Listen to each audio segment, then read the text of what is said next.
What's up, gang? Dead Girl here. It is Wednesday evening at 8 o'clock, and you know what that means. We're live, and we've got some friends. We have our amazing friends, Adam and Whitney, here with us from Prometheus Esoterica, my favorite oddities shop here in Orlando. How are you guys this evening?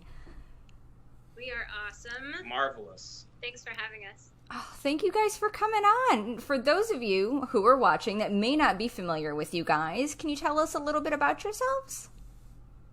We are an oddities shop slash boutique. We're located in the back of Abbey Rose Vintage, which is just south of Howell Branch on 436. In Winter Park, Florida. Yeah, it's kind of funny. The front of the store is very pink and grandma-y with teacups and doilies and things, and then you walk back into this black hole of death and macabre, and it's great. You know, it's like literally one of our customers called it a serial killer speakeasy. I really liked that one.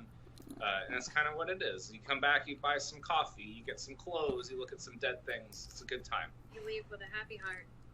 Yes, and it's so interesting because the first time, actually both the shops that you guys were at, because before we saw you guys at another location near the Copper Rocket, and it was just a small booth that you had, so you didn't have the space that you had now, and in the space you have now, you're right, it's like walking through Grandma's antique store. And you're like, here's all the pretties and the blue and white glass and the jade stuff and all the little jewelry and everything. And then it's just like, it opens up to this beautiful goth sanctuary. I love it. Yes. It was very calculated. It is. And it's so much fun to go to your shop and, of course, shop and chat with you guys. Because usually you guys one of you are there. At least, but it's fun to watch people come in that don't realize that you're there, and they kind of come to the threshold and they stop and they just kind of do this lean in, and then they slowly turn around and walk the other way. Yes. And then if one does come in, you're like slow clap, like, yeah, you did it. Come on, come Gold to the star. dark side. Exactly. It is. It's one of my favorite things to do when we shop at the store is watch the people make their way back and then realize like, oh, okay, this is happening. The best is when you have like a little kid that comes up to the entryway and they're just like, am I scared? I love it. I think I'm scared. Now, you guys have, I love the name, Prometheus Esoterica, so I've got to ask, where did that come from? So, esoterica is a word that's typically associated with, like, botanica shops or, like, voodoo places and things like that. What it really means is just weird stuff. That's what esoterica means. Prometheus is, in Greek mythology, he's the god that steals the fire from Mount Olympus and gives it to the people. And that's kind of a metaphor for, like, knowledge and things like that. He's a very kind of Luciferian character. So it's kind of our subversive, like, nod to the Dark Lord sort of thing. And at the time, the movie Prometheus had not come out. So we were not just, like, riding, you know, the aliens train. You weren't riding that coattail yet? But I will say that when that movie came out, it was very good for us. Oh, I bet. A Google search, man. You type it in, and it was just like, bam, bam, bam, bam.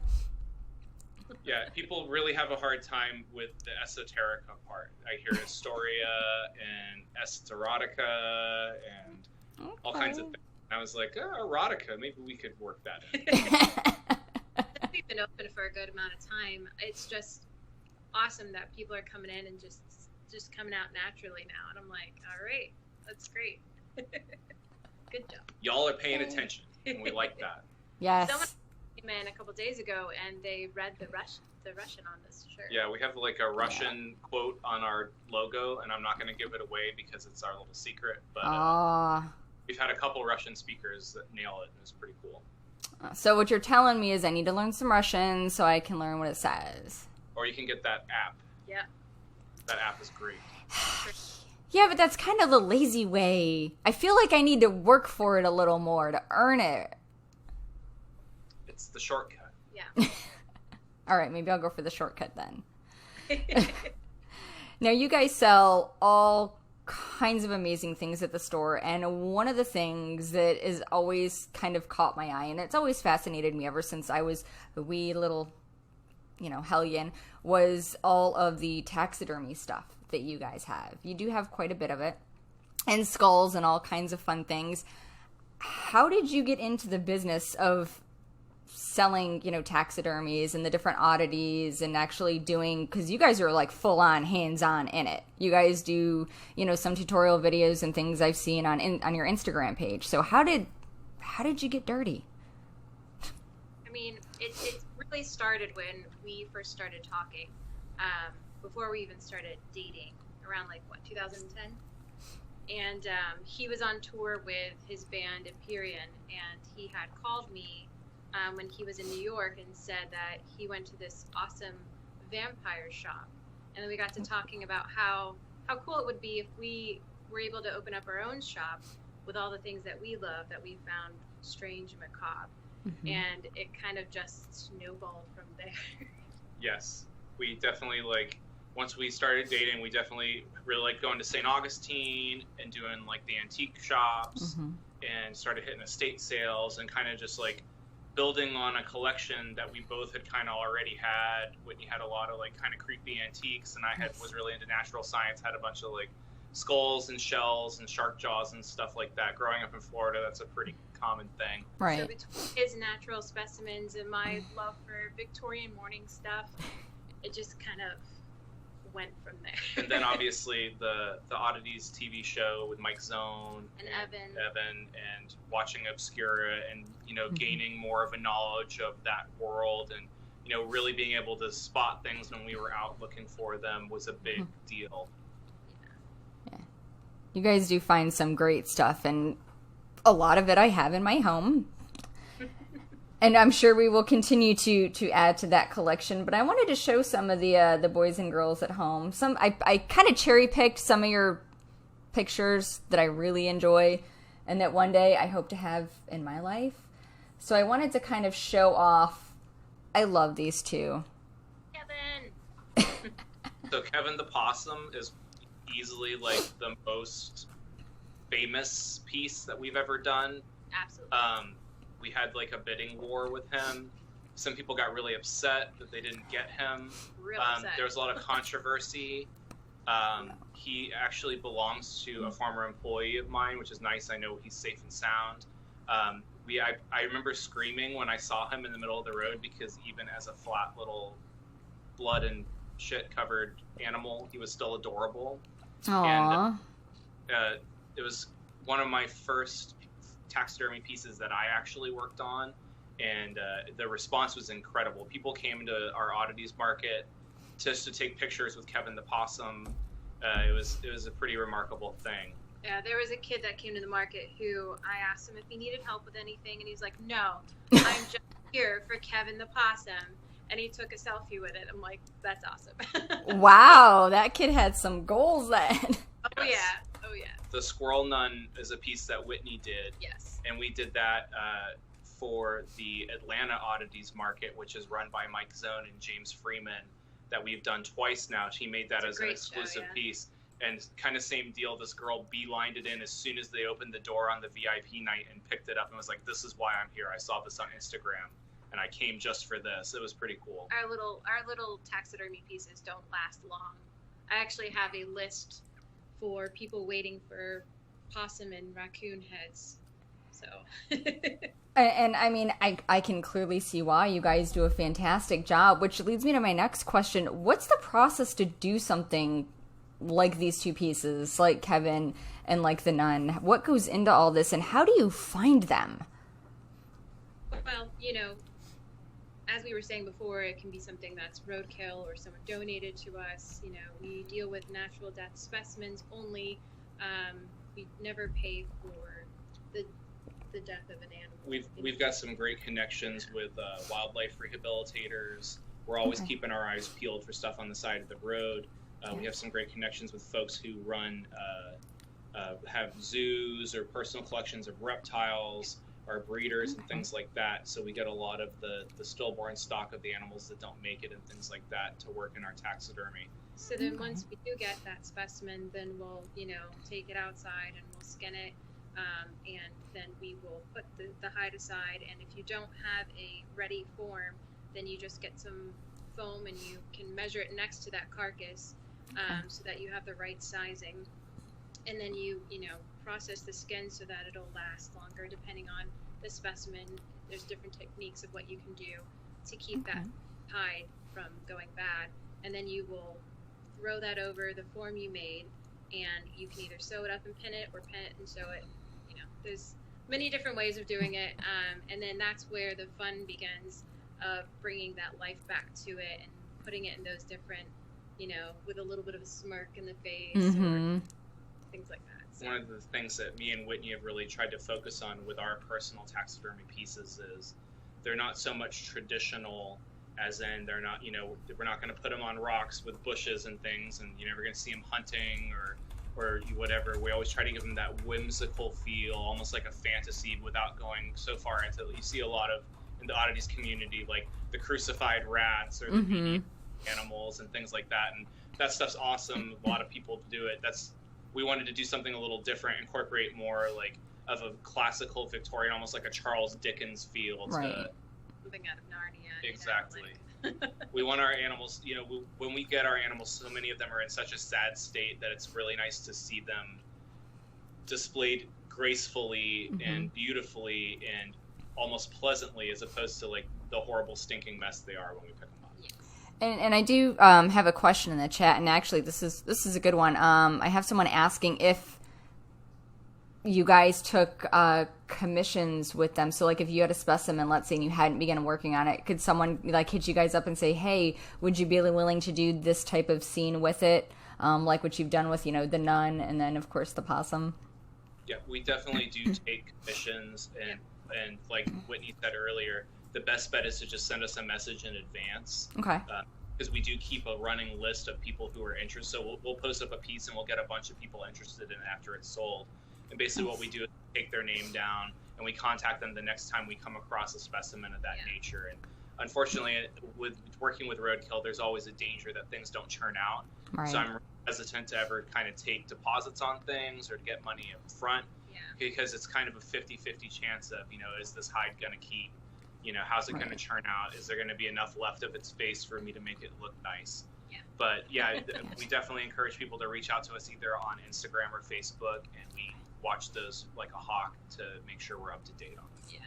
Yeah. And you don't always come across roadkill, so it's kind of a waiting game. Yes. So you don't know when you're going to have another piece. But. Right. So it's not like you can be like, I'm going to have a squirrel tomorrow. Yeah. Yeah. You may or you may not. Well, it may not turn out. Yeah. Yes, there is that chance that it won't come out. And I've got a couple of other ones that I wanted to just kind of show off real quick that I love too. The duck is probably one of my favorites. Everybody loves the ducks. Oh, yeah. And right now, I just restocked a bunch of duck butts. Those are freaking adorable. Now, how do you guys decide if you're going to do something like the wall mount with like the raccoon and the possum here in this one as opposed to the full body? Does that just kind of depend on what the state is of the body when you get it? That's a big part of it. Whether or not the whole hide is salvageable. How much time we have. What kind of forms we have available. Yep.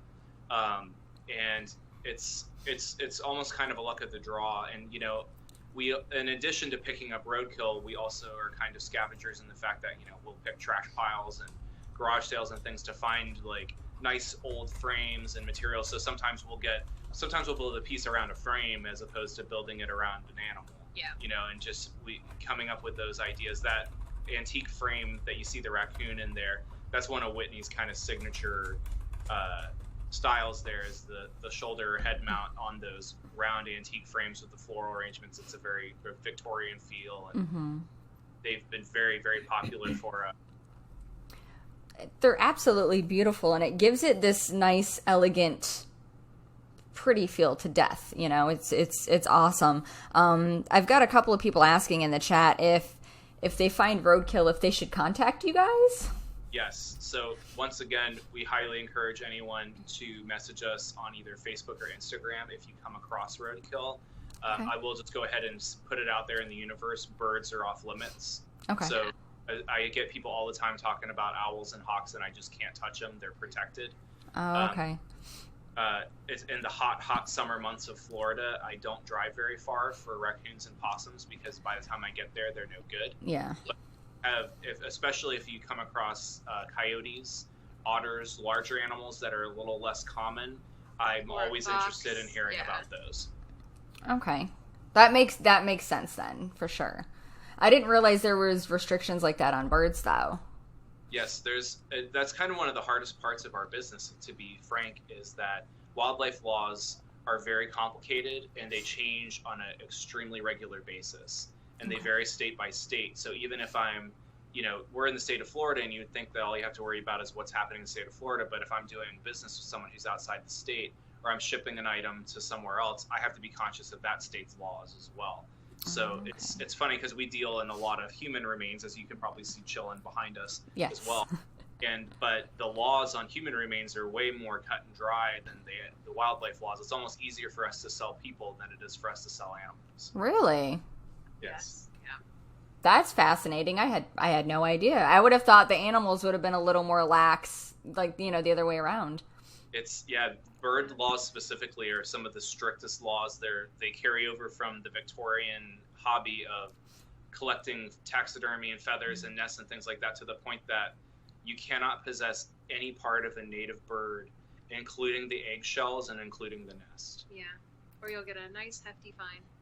Oh, I bet. Wow. Okay, that's good to know. So if you find a dead bird, do not call them. Correct. We do some beautiful birds from a local pet shop that also runs a bird rescue. Okay. And we work with them. They've been very great for us, and we do some beautiful taxidermy of their domestic birds. Nice. Things like chickens and ducks and finches and cockatiels and stuff like that. We can work with. Okay. It's when you get into like blue jays and mockingbirds and cardinals and your classic crows. Crows are another big one. Hawks, any kind of bird of prey. Okay. It's a no-no. No. It's very much now I understand more. I didn't realize that was a thing. So thank you for the explanation. I'm sure you've enlightened some folks, because I see there's some people in the chat asking about those bigger birds, and sorry guys, those are no-goes. Yeah. Now you guys work very closely together. Obviously, you're married. You have your personal life, and now you have the business life. How has that impacted you guys? Do you guys find that you work better together? Yes. Yeah. We definitely have different areas of expertise, which is great because it means we both have a very broad working knowledge of things. We can bounce ideas off of each other. Yep. And Whitney's definitely quality control, so she's always letting me know if things are crooked or not quite right. And I'm definitely more of a slap it and go kind of guy, so I'm the guy kind of like reminding of the deadlines and getting things together. And so it's a good balance. Yeah, I have a big retail background, so I'm very familiar with like putting in orders and managing inventory and things like that. And Whitney is like interior decorator madness, and if you've never been to our store, like she's got an eye for design, and she really just makes everything beautiful. Yes. And if you haven't been to the store, you definitely need to go, because it really is one of my favorite places to come and visit, because it's A, you guys have amazing things, and B, you guys are you're very friendly. You're very easy to talk to, and you're very open, and all of your stuff in the shop has a story. So if you guys go and you see an item, ask and let them tell you their stories. Absolutely. We love talking about weird stuff. Oh yeah. So that's kind of the best thing about our job, is being able to share our collection with you guys. Mm-hmm. It's like a lot of people want to hoard it all for themselves and keep it in their house, but what's great is that I get to talk about my collection every day, and expand someone's knowledge. It makes me a little sad sometimes when things walk away and I don't get to see them again, but it's nice to be able to show them to people. Yeah. Mm-hmm. I mean, when we were watching Obscura, I had no idea about morning hair jewelry or hair jewelry in general from the Victorian era, and now I'm obsessed with it thanks to Evan Michelson on the show. And I hope that one day maybe we can be that for someone else. So. Yeah, open up some new doors for folks. You definitely do, and you guys are located inside Abbey Rose Vintage in Winter Park, Florida. Very easy to find. Just go in the store and basically head straight to the back. Can't miss it. Follow the pink into the black. It's like the video store. Where all the bad stuff is. Where you go to that section that's roped off. Like when I was a kid, we had a video store and it had the horror section. It was roped off. You couldn't go in there if you weren't 18. And then, there was the porno section and the other part of the store was like the same thing. So it's like the no section, but you get to go in and you don't have to be 21. Just saying. And the nothing's sticky. Oh boy. Now you guys work with all different kinds of animals, bones, fleshy, all the good stuff. What are some of your favorite things that you get to work on? My favorite things are definitely skeletons of larger animals. Mm-hmm. I was very lucky to meet a gentleman named David Kledzik, who is in St. Augustine. He's a former zookeeper. Has an incredible domestic beetle colony. If you're familiar with bone processing, the beetles eat all of the flesh off of the bones. And I definitely was fascinated by his process. And I actually use a different water maceration process, which is similar in concept, where basically you just put the carcass into a bucket of water and you cultivate a bacterial colony, which cleans the bone. It's all done in my backyard. And nice. Get really tired very quickly of gluing microscopic bones together and finding where they go. So it's always a joy for me when I get to work on something pretty big. Mm-hmm. Probably my favorite project ever is this girl that you see back in the corner of the shot here. I'm trying to get my finger going, but over there. She is. Yes. That's a 1916 medical skeleton that was assembled in Chicago. Beautiful piece. She was in about 30 pieces when she came to me. And wow. About 3 weeks restoring her. She had a big hole in the side of her head that we patched or repaired a bunch of ribs, put her limbs back together. And it's there's something about working with human bones that's just very deep and personal. And being able to bring someone kind of back to their former glory, even if it's just a skeleton, is very for me. Now, how do you patch the head? Like, what do you guys use for something like that? Do you just find, like, some random guy on the street that just looks wrong, and you're just like, hey, come here? So, a lot of the horror community is probably familiar with this from special effects and molding and things like that, but epoxy sculpt is incredible. Okay. I use it a lot in bone restorations. I've done several skull restorations for clients and things like that. I use it to, like, if I'm missing a bone off of something that got processed, or the coyotes ran away with one piece or whatever, right. I can reproduce it. Oh no! It's the vultures. Yeah. Yeah. Where's the foot? We've definitely played tug of war with vultures, which is a dangerous game. Oh wow! Their defense mechanism is that they vomit on you. Yeah. Oh. Everything they've been eating. So it's a very kind of delicate game. Delicious. But we've gotten to the point where we can recreate pieces, we can patch pieces. I worked at the Skeleton Museum that Skulls Unlimited had down on International Drive. Oh, okay. For a few months, and one of the things I took away from that is the owner told me one day, none of these skeletons are perfect.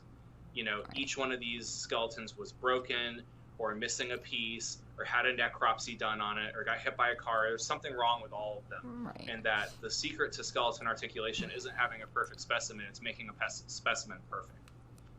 I love that. I think that's awesome. And you do some fantastic work. You really do. I'm not just like blowing smoke. I mean, you work some miracles with some of them creatures, that's for sure. And, like, people don't see what they start as. Like, it looks like he shows me what he pulls out of the bucket, and it just looks like dust. And, like, a few hours later or less, he comes back with a full skull, and I'm like, magic. Look at that. Like, I can articulate things. I prefer not to because he's just so good at it and quick with it. But especially when it comes to, like, the wrist bones and such, no, I'm done. But conversely with that too, Whitney's the same, where like you have this animal that's soaked in blood and just caked and matted with dirt and disgusting, and then when she's done with it, it's this cute little happy frame with flowers in the glitter in its eye, and it's like it's having the best day of its life when you know for a fact that it got hit by a pickup truck and crapped itself. And that's kind of the beauty of what we do is you get to take these derelict things and make them awesome. You give them a whole new life. It's necromancy. It is in a way. I agree. What about you, Whitney? What's your favorite thing that you get to work on? I mean, pretty much what he was just saying is just taxidermy. Bringing it back to life and being able to see that joy it brings someone when they come in to see it and buy it. Like, it just fills my heart. Like, we did a fox one time, and we put him on all these different books, and we gave him a bow tie, was it? Yeah. Aww. And just looked so majestic. And the girl came up and bought it, and she was so excited. And someone told me that she was like in tears of happiness when she was walking out with it. I'm like, see, that made my year. Like, that's why I do it, That's awesome. Do people ever send you pictures like after they've gotten them home? Like, this is where I keep Fluffy. Yes. Yep, and they tell us their names. It's awesome. Please, I love it. Please, if you buy stuff from us, tag it in your Instagram story, and we will always repost it. We love to show off our customers' stuff in their homes. Mm-hmm. Yay! Now, just to go back real quick, we have some, and I found this picture, and he is so pretty. Can you tell us a little bit about, is this a puppy, I'm assuming? This is a coyote. Oh, I was way off. He's a coyote that we found in front of Starbucks in Altamont Springs on Black Friday while we were Christmas shopping. Are you serious? Yes, he was the first animal that ever got to ride in Whitney's brand new RAV4. Because I made a rule that there were no dead things in the new car, Exactly. and that's the day it was broken. That's the day it was broken. I head out the window like Ace Ventura, because it's awful smelling. And he was actually purchased by local tattoo artist Johnny Nobody. He was at the 36 Black Tattoo Parlor for a while, but now he's at home with Johnny. He has a beautiful friend that's a beautiful taxidermy coyote that we picked up that Johnny purchased from us as well. And they stare at each other from across his living room, and it's very nice. It's pretty cool to have both of them next to each other. Yeah, it's a great comparison. Yeah. That's awesome. I love that. I think that's cool. If I were to do something like that, I would want that. I would want the skeleton piece of it and then the taxidermy piece of it. Because that sounds like a really badass display he's got going. Yeah. His house is beautiful. He's done a fantastic job with it. Awesome. Now, I gotta ask, I know you guys have done some stuff on Instagram as far as doing some videos and doing showing some of the process and things like that. Is that something you guys are going to be doing again in the future? Because I know I personally enjoy it. It's very informative. And you guys are, I'm in awe of watching you work. We will definitely do some more tutorials in the future. I definitely want to put it out there that we took a taxidermy class from Dysfunctional Grace Gallery, which is in Ybor, downtown Tampa. They're absolutely amazing people. Liz and Daniel do a great class. It's very small class sizes. It's very one-on-one. They take you all the way through the process. We highly recommend people take their class. I wish we could have classes here, but our shop's just way too small. Yeah. In addition to that, if you guys are working on becoming bone artists or taxidermists and you ever have questions, you can always message us. I have absolutely no problem sharing all of my deep, dark secrets with you. And if you ever just want pictures of gross stuff, you can ask me for that too. I'll send it to you. We try to give some good heads-up warning if we ever do those videos, though, because I know it's not for everyone. Earlier in our inception, we posted some gnarly stuff on a regular basis, and ever since we also started carrying clothing and jewelry and things like that, I've backed off of the horrible bloodstained tables. And but if you ever want to see that stuff, or we got you.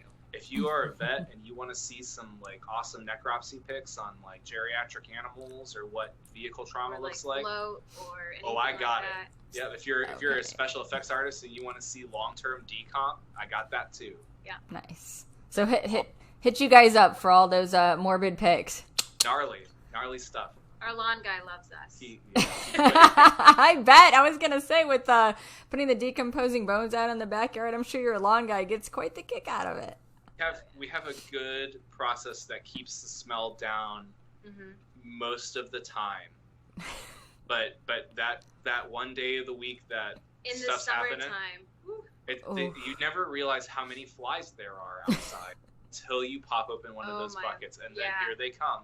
It's wow. Yeah, it's intense. It's not for everyone. Do you guys wear anything as far as like to mask the smell for you, or are you just like holding the breath and busting it open? One of the most important things whenever you're dealing with any kind of rotten animal is a respirator that has microorganism filters. So we were super prepared when COVID hit because we already have microorganism respiration filters. And gloves. And usually if we get anything off the road, we will usually freeze it first to kill any, bugs or anything that were in the fur. Take care of rabies, distemper. We also have pets, so we have to be very careful about, what our dog and cat are getting into. If we're bringing domestic animals around, diseases can transfer very easily. So, there's a lot of bleach. There's a lot of freezing, and it all happens outside. Yeah. And I know everyone's going to ask, yes, we have a separate freezer. Yes. You mean you don't put your hamburger meat next to your dogs? Yeah. We're those people with the freezer in the garage and the really smelly trash can every Thursday. Sorry, trash guy. How long do you guys have to freeze stuff before you can actually get to work on something? For safety, everything should be frozen for 48 hours. That will take care of most infectious diseases and parasites. Okay. And then what's the thaw time? Just depending on the size of the animal, I'm assuming? Probably about 4 hours a pound. Yeah. Okay. About how you thaw a turkey and how long it takes to do that. So if you got a 25-pound raccoon, that's like a 25-pound turkey. You're looking at 3 or 4 days in cool temperatures. Yeah. Okay. Out that night before, so. Yes, we get a head start on things. Because you don't want to be doing any of that in the middle of the day with this summer heat.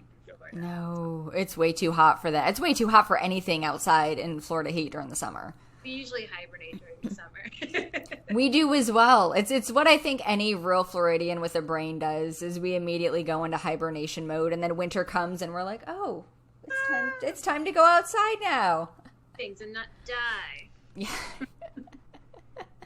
Now, you guys also carry a lot of really cool antiques and all kinds of different oddities. Where do you guys find this stuff? Is it stuff that you find locally? Do you guys travel to pick stuff up? We kind of go a little bit of everywhere. We've traveled pretty far. Even when I would go visit, like, my sister in Connecticut, we would go to different, flea markets and such. And you've gone all the way to Texas. Yep, I've driven to Texas to pick up things. It's kind of just being everywhere at once. You can't just stick to a flea market circuit. Right. You can't just check out antique stores. Okay. It's, you have to do it all.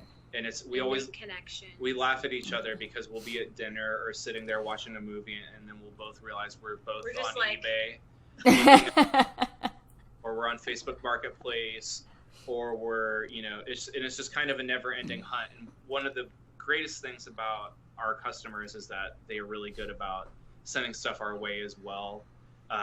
We always like to remind people that we do trade and we do buy.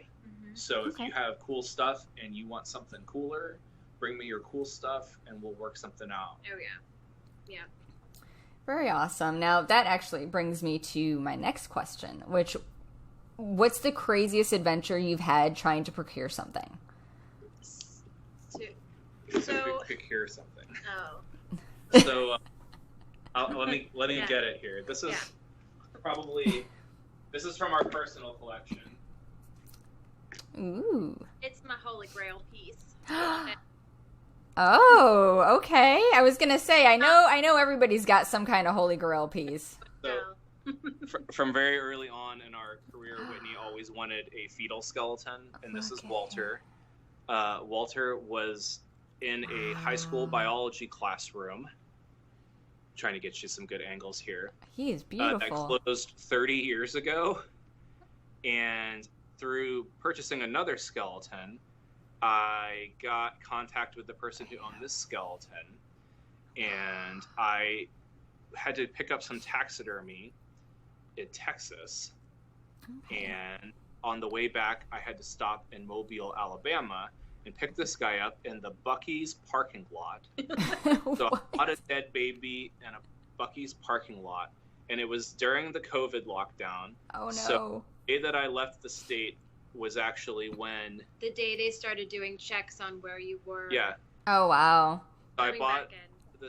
this fetal skeleton in a gas station parking lot, and then I had to go through a government checkpoint with a dead baby and a cooler in my passenger seat, and it was very exciting.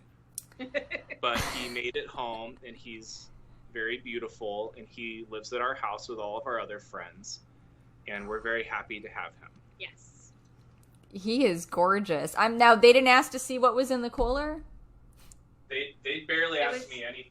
Yeah, Really? we were so like worried that because there's nothing wrong with it, but someone sees a fetal skeleton in your car, they're gonna get worried. It was gonna start a lot of questions. It's going to start a lot of questions. But they're just basically like, "Were you here, or here? No? Okay, bye." They wanted to know if I was partying in Louisiana, Yeah. and I was not. Not on that trip. No. That is a very, very awesome piece. He is beautiful. I love him. Did you guys have to do any work to him, or did he pretty much come as the perfect thing? Yep. He had been stuffed in a closet for 30 years, so he was pretty well taken care of. Wow. That's a long time. A lot of cool old things like that. So the fact that we just came upon it was pretty fantastic. Yes. Luck of the draw. Yeah. That's a big part of this. I always hear people are like, "Oh, guys," and it's luck. It's just the only reason I knew that about that piece was because I bought something else in Pensacola, and Oh wow. she just happened to know somebody else. You make that connection, where one teacher knows another teacher that has a piece, and it just works that way. So I've definitely been that guy that was extremely discouraged a lot of times, because there's some guys up north that have all the luck and they find awesome stuff every week. Right. There's just so much more history up there. So. And when I got that, I was definitely like, yes, I finally got my thing. We had our moment. I had our moment, exactly. Now, did you know about it, Whitney, the whole time, or did he keep it secret? Oh yeah. Well, so we found out about it during the shutdown of everything. So we were kind of hesitant on if we were going to do it or not. Right. Because we didn't, budgets and not knowing the future, and the shop not being able to be open and get income from that. So we just kind of leap of all faith. right, Leap of do faith. it. Well, I mean, let's be realistic on it. I mean, how often would you actually come across something like Walter? That's pretty much why we pulled the trigger on it. And the nice thing about doing this for a living as well is it's like, if you're ever hard up for my savings account is a cabinet full of human skulls. Yep. And something goes wrong and the dog needs surgery, or the ferret swallowed something, Which or whatever happens else, too many times. you pull a skull out of the cabinet, and there you go, and you get your money out of it, and then you wait till you find something else, and that's kind of we have this kind of flow of our collection of nothing's permanent. And we don't try not to get too attached to anything, so that if need be. And in certain ways it's sad, because you sell, like Whitney sold a hair wreath that she's going to regret for the rest of her life. Yeah. But at the same time, you get to temporarily possess these things. And James Freeman likes to use a term which I think is great. He's with Freeman and Few Good Oddities in Atlanta, which is that we are the caretakers of history. So we don't own these people. We don't own these items. These are pieces of history that pass through our hands that we get to pass along to somebody else. And basically, we curate a collection, we bring it all together, and then we disperse it. So we get the honor and the opportunity to have these pieces come through our hands and to enjoy them. Yeah. But at the same time, we don't hold on to much, and it kind of comes and goes. And one door closes, another door opens. I like that theory. I like that theory very much. That is very cool. Now, Walter is amazing. I love him. People would find him very strange, which leads me to ask, what's the weirdest thing that you've either found or bought or sold? So, you gonna bring it over here? Oh, you have it! Yay! I have a best friend named Rachel, and she just moved into her first house. Okay. And they were demolishing like some of the walls and stuff. And she said the person that used to live there before, his name was Ivan, and This is his leg. only had one leg, Nice. and he gave it away already, but it's fine. So she was digging in the shed in the back and came upon this leg, and it freaked her out. And she's like, "You need to come get this. I know you want it, and I don't want it. So come get it now." Ivan's leg. Wow. It's a locally sourced dead guy's leg. It's a pretty awesome leg, but It's all like articulated. she's like, I Wow. was not expecting that to be there. This That- is really so. That's definitely something that you would not think you would find in a No. place that you were renting. That's for sure. No. Rachel's actually in the chat. She says, "So glad you guys have that and not me." Exactly. Thanks, Rachel. That is a pretty cool piece, man. A lot of our events, and she's like a sponge. She's just awesome. Thanks, Rachel, for always being there. Yes. And I was going to ask you guys do, well, short of pandemic COVID crapola that was happening, you guys were doing a lot of really fun and really cool markets. You guys did like your oddities market, you did a witches and wizards market. I know we've vended, with you guys before and had a great time. Is that something that you're looking to bring back once the world kind of settles down back into some form of normality? Most definitely. Absolutely. The markets have probably been the most unexpectedly successful part of our business.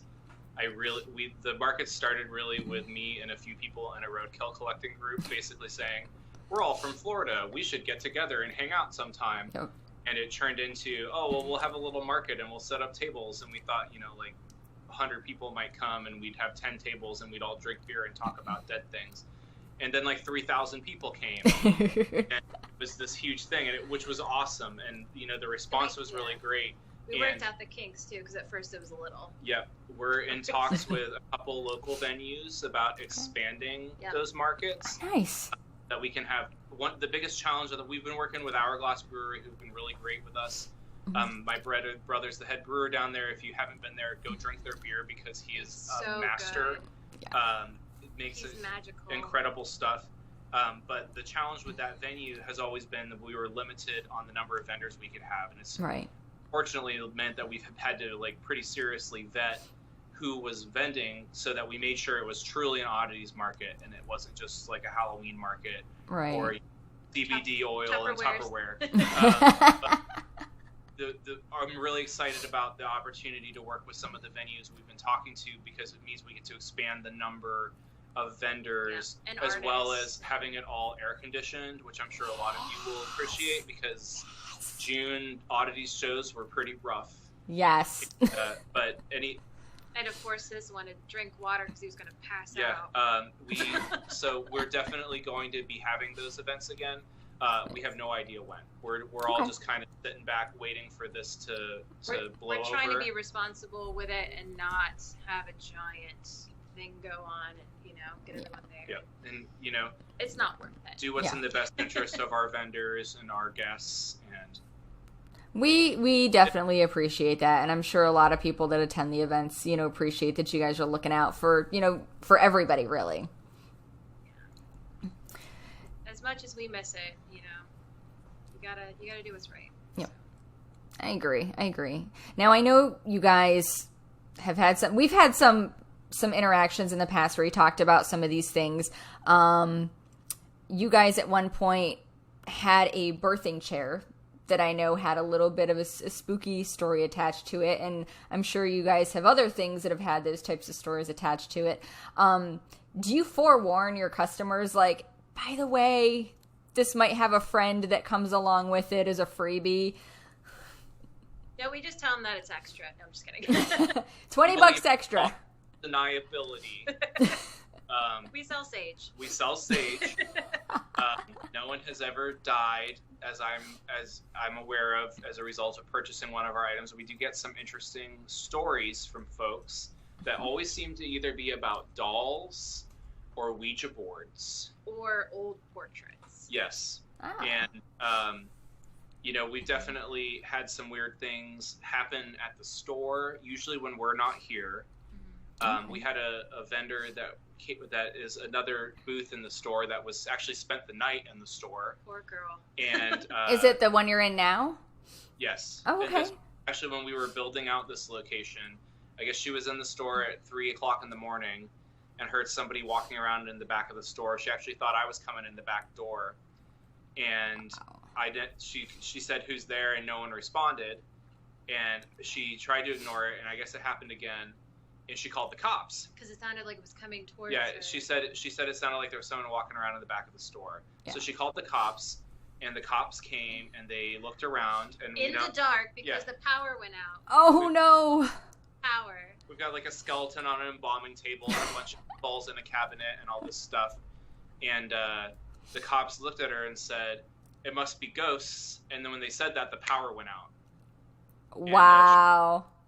She was absolutely terrified, and I had to come down and relieve her of the store. And we've had a couple other things here and there, but and we did have American Ghost Adventures. They're local in Orlando, so if you guys ever want to go on a ghost tour, they are pretty awesome. They do tours downtown, different places, and they actually asked if they could come in to see our shop and see what was going on in there. And so we let them come after hours so that they had reign of the whole place. And there was an old, like, late 1800s, early 1900s portrait of a family, and it had a little girl in the very front. And they said that they got a lot of, feedback off of that from, like, a little girl, they were saying. And that right across from it on our shelf, there was, like, a 1930s like composite doll, and they said that the little girl was very excited about the doll and just kept talking about it and pointing at it. Another thing that they found was an entity with some childbirthing forceps, and it was some doctor, and they believe that he was attached to it. So it was very interesting to see, and all these things that were going on that we don't really get to tune into because we're, And all of those items sold the next day. They did. Except for the forceps, because we haven't told anyone about it. Yeah. People ask if things are haunted all the time, and we're kind of skeptics, I'll say. I'm not going to say we're 100% skeptical. Okay. But we're very much of the mind of looking for explanations and things. I've definitely watched like 100,000 episodes of Ghost Hunters, and not a shirt. I have a T-shirt and all that stuff. But it's always interesting to me, regardless of what you believe, how these items affect people, and just like the incredible power that a doll can have over someone, and just the emotional connection that people make with those items is really remarkable to see. And I've always kind of been of the mind that it doesn't really matter if it's real or not, if it's real to you. And like if you come in here and you tell me that doll's haunted and her name is Rachel and she likes strawberry milkshakes, 100% that's all you. I would never sell anything in the store as a haunted item. Right. I feel like that's dishonest. But if you've got a feeling about it, that's all I need to know. And some of the things that were happening when they were here were very interesting. Yes. Definitely, piqued some interest, but it was really neat to watch. You talked about the birthing chair, and we do have a lot of items in the store that you always think about, like skeletons and stuff like that, but that chair is probably one of the most upsetting things that's ever been in the store, because at the time that birthing chair was in use, 1 in 10 women died in childbirth. Yep. And infant mortality rates were incredibly high during that time period. So, the chair had been used so many times that the handles were literally worn. Yeah. So the finish had been completely removed. Yeah. So God knows how many lives ended and started in that chair. And it's once again one of the cool things about this hobby is these are items and it's just stuff, But at the end of the day, you think about the history of this stuff, What that and item's been the through. trauma and the joy and the sorrow that has those items have seen is interesting. How anyone gave birth on that chair, I will never know, because and I just sit on it to arrange books and stuff, and I almost fell over like 3 times. I'm like, You can hold on, so you have something to push against. That's right. You got to grab the sides of that thing and just dig in, I guess. Wow. That's I didn't know you guys had them out there. That's awesome. Well, we bought our doll from you. We actually bought a few of them. So this is Sierra. Yes, the homemade ones are the best. oh yeah. Like somebody made that for their kid and thought it was a good idea, and they were so wrong. So our home is usually very quiet. We usually don't have activity in the house, and I am a very big believer in paranormal and things of that nature, because I've seen some shit as a kid. Like, I've been through some stuff as a kid that there's just, you can't explain it. And when we brought her home, she has a friend apparently that has come with her. So there are things that happen in the house that weren't quite happening before, which has been interesting. We're not like, there's nothing that's terrifying about it. It's just oddities that we've noticed, like certain noises and different things happening. And they've been doing that since she's been here, and she's fine. But it's definitely an interesting thing to notice the before and then, since we brought her home. Oh, I bet. I'm not saying it's the ghost of John Wayne Gacy. I mean, it could be, but I'm not saying it's not. John Wayne Gacy. The face. Look at the face right Just there. keep children, you'll be fine. Yes. She actually sleeps in our guest bedroom. Ah. So you let your guests deal with her. Yes. I like So they that. don't stay long, right? They don't. She actually, so whenever, like, my husband and I, when one of us gets sick, I will usually go sleep in the guest bedroom. So I usually end up sleep, not with her, like I sleep in the room with her. Yeah. So yeah, so she ends up becoming my roommate for a small period of time. We've only ever had one guest at our house, which was Whitney's sister, and she's never come back. No. She actually told me she had the best night's sleep ever, so. Yes. And JD's chiming in. He's like, but the cabinet full of medical tools are totally fine. Yeah. Yeah, all those things they stabbed in people's eyes and genitals. They're fine. Fine. It's that clown doll. It's that clown doll. So it's weird, because I would have thought, like, maybe it's the medical stuff. But no, we've had the medical stuff forever, and everything's been fine. But we brought her home. And we had 2 that we got, actually. Clown. Well, we had 2. One we gave away to a friend of ours. I think Sid has it, from Cemetery Prince. We gave him one, and then we kept her, and she's been our friend. That's awesome. So I love it. I love that there's different stories, and it's interesting to hear the different findings that, Ghost Adventures found. Or what is it? American Ghost. Yes, American Ghost Adventures found when they came to visit you guys. I think that's really cool. Yeah, and they're very nice people, too. Good. Now, I know on top of all of your fun, spooky things, you guys also sell other things in the shop. Like this dress that I bought from you. Yay! It looks so cute on That's you. my favorite thing. All of the ghost hunters love that dress. I can't imagine why. I don't know. I don't see it. And I love it. But you guys sell all kinds of stuff. You guys sell clothing and different jewelry, crystals, coffee, and I pulled up some. I don't have everybody, so I've got some of the vendors that you guys carry in your store. I have Leviathan Artworks, Coven of Cuteness, Zombie Head, Coffee Shop of Horrors. I know that you guys also carry Royal Realm. What is it? Bubble Babe, Haley Frankenstein's work, Sleeping Sirens, Afterlife Creations, and Sourpuss. Did I miss anybody?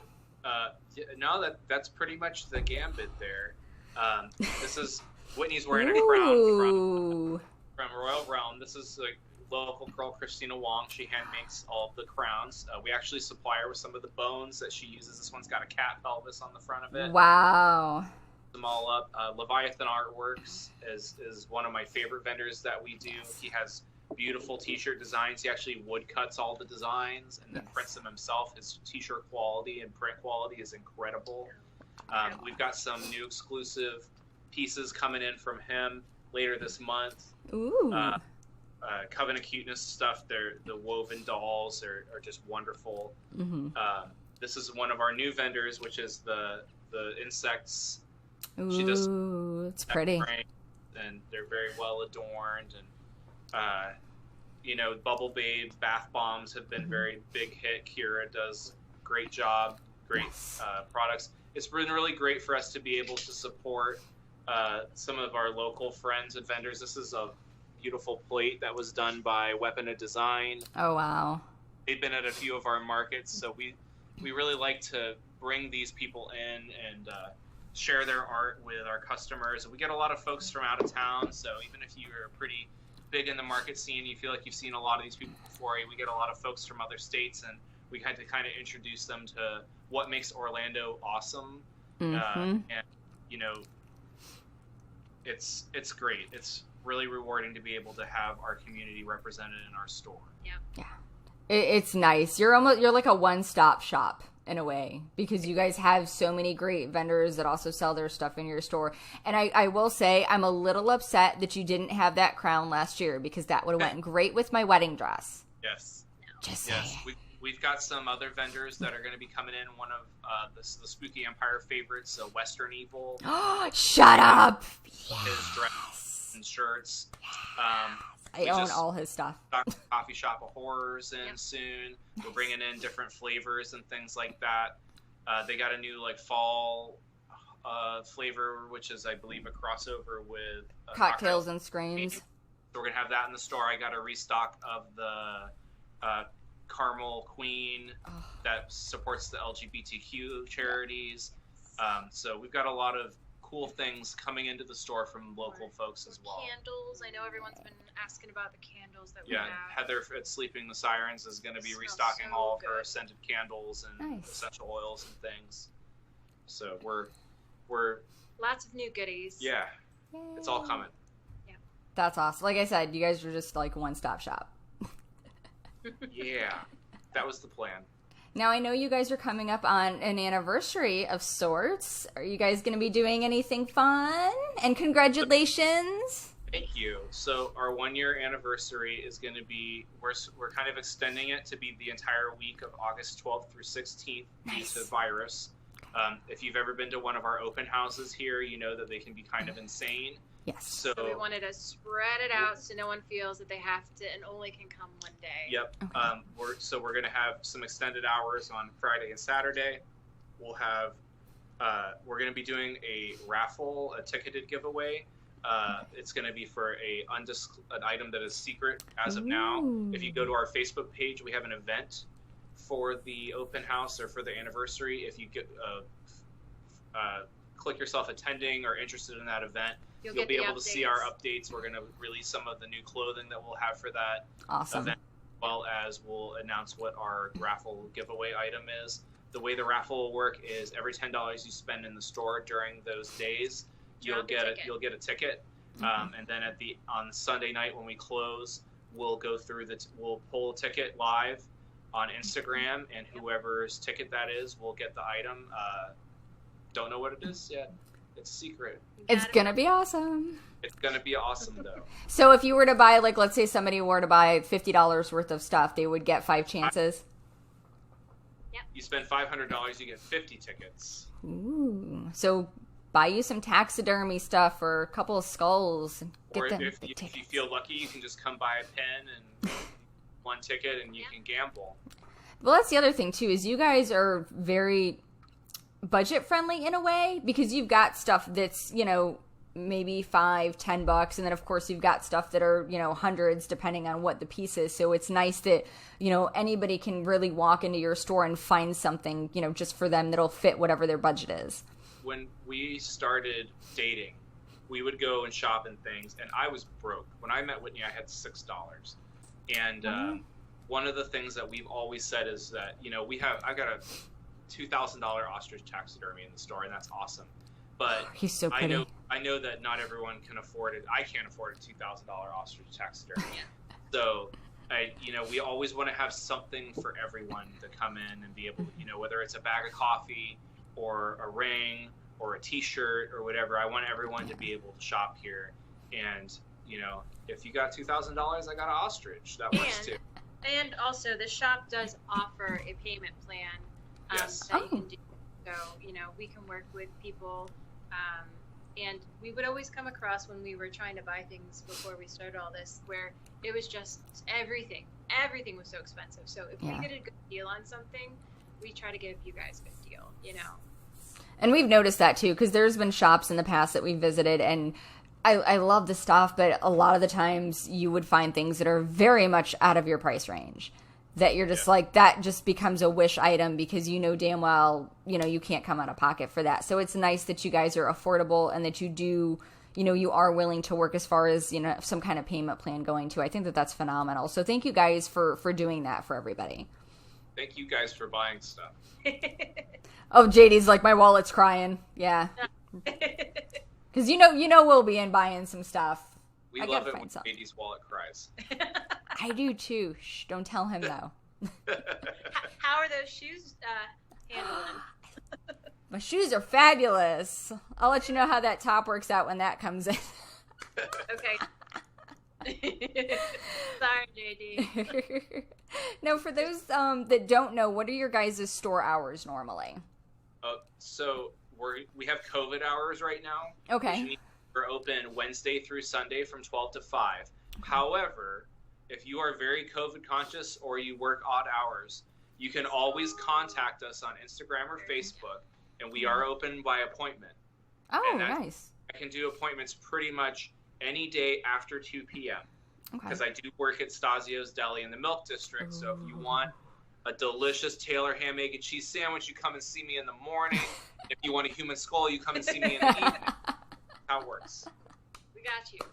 That's perfect. I love it. Are you guys requiring any people to wear masks and stuff when they come into the shop? Absolutely. Gotta wear a mask. Gotta wear a mask. We limit on how many people are in the store. Okay. We remind people to stay your distance of the 6 feet if you can. We got hand sanitizers. Yep. We got disposable masks for you if you don't have a mask. Don't worry about it. Come on down. We'll give you one. All that stuff. We're not doing any coffee samples or anything. We won't have any kind of snacks for the anniversary, which is lame because I really like to show off my coffee. Oh my God, yes. But we're being safe about it, and like I said, if you're really worried about it, man, let me know. We'll set an appointment. You can come down here. I'll be the only other person in the store with you, and I'll stay away from you. That's awesome. Absolutely love it. I very much look forward to the sale and to see what that raffle prize is. So don't forget, head over to their Facebook page, join the event, mark yourself as going so you can see what they're going to be raffling off. And you guys also have a website and you sell online as well, correct? That's correct. PrometheusEsoterica.com is the website. We have a bunch of items that are on there all the time. Also, if you follow us on Instagram, we do ship certain items that are not on the website. You can always send us a message. We send you a PayPal invoice. It's nice and safe and secure, all that good stuff. Yep. Everything is for sale. So if you see something in the background of a picture and you want to talk about it, ask about it. It's, that's that following. I can't stress how important it is to follow us on both social medias. Facebook for all of the events that we put on, Instagram for day-to-day items, because everything that we sell hits Instagram first. Yep. And if you want your first shot at it, or if you're out of town, that's the best way to get it. Yep. Okay. Awesome. That's good to know. Now, I know because you guys are so awesome, plug, you guys are also nominated for Orlando's Weekly Best Of. And we're nominated too. So let's pull this up. Get it, girl. Real quick. Now, you guys are actually nominated for 2 categories, right? Yes. Yes. It's Best Kept Secret. And Best Antique Shop. Nice. Yes. So vote for us. Yeah. So I got the website up here for OrlandoWeekly.com. For Prometheus Esoterica, you are going to go under local color. go under Best Kept Secret, and they're listed right there. Give them a vote. Horror Happenings with the Dead Girl is also on there under Best Local Podcast, not on the radio. So hook a girl up there, and then you can also find Prometheus Esoterica under Goods and Services for Best Antique Store. So get those votes in. I think voting ends, like August 1st or something? Yep, it's coming up. I believe so. Yeah, so shameless plug for all of us. Yes. Cast your votes. I mean, I think you guys deserve it. Back. He has a great list of people you should vote for on his Facebook. Yep. He definitely does, and I just popped the link down in the chat to make bam for you folks watching. Before we release you guys for the evening, I wanted to ask real quick: does anybody in the chat have any other questions? I think I've got to most of them that have popped up here at random. Just to check real quick. Later, like we were saying earlier, feel free to message us on Instagram or Facebook. We are always willing to answer any question. No questions dumb, Yes, and you guys are very, very easy to get a hold of, that's for sure. Awesome. Let's see here. JD was asking about something, but I lost it. Oh, do you still have... Yes, you do. I see it in the background. You guys still have the baby ostrich for sale? Yes. I'll grab the baby. Yes. I love him. He is so cute. So if you can't afford the $2,000 one, you can get the mini version. The mini version. It's the apartment-sized ostrich. I definitely named him Seymour. I shouldn't name them, but I did. I have one of my own because they're just so cute. It is adorable. I love him so much. I do. Well, I want to say thank you guys so much for coming on and for chatting with us about all the fun things that you guys do and that you sell there at the shop. I appreciate all of your time. Everybody that's watching, make sure that you head over to Instagram and follow Prometheus Esoterica, and make sure that you head over to their Facebook page. And again, if you guys have questions or want to get something special, definitely hit them up. Very accessible, lovely people. They do not bite, I promise, unless you ask, and that's extra. Correct. Yes. Thank you so much for having us. Erica. It's been awesome. We love your show. Yes. We love support our town so well. It means a lot. If you're watching this and this is the first time you've heard of her, give her a follow, subscribe. Her content is amazing. She is the best person to follow if you want to know when the Halloween directions show up at the craft store. On that shit. I got you. Video of it, so you know and you're ready. If you want to know what's cool for Halloween this year, you got to follow Erica. Yeah. Oh, thank you guys so much. Thank you for the love, and thank you for coming on. Hang around real quick. Don't leave just yet. I'm gonna go ahead and say thank you everybody for watching. Everybody that's tuning in on YouTube, this will be posted later on. I'll have links for everybody down in the description box, so make sure that you go and you give a follow as well. As always, thank you guys so much for watching, and until next time, keep it spooky.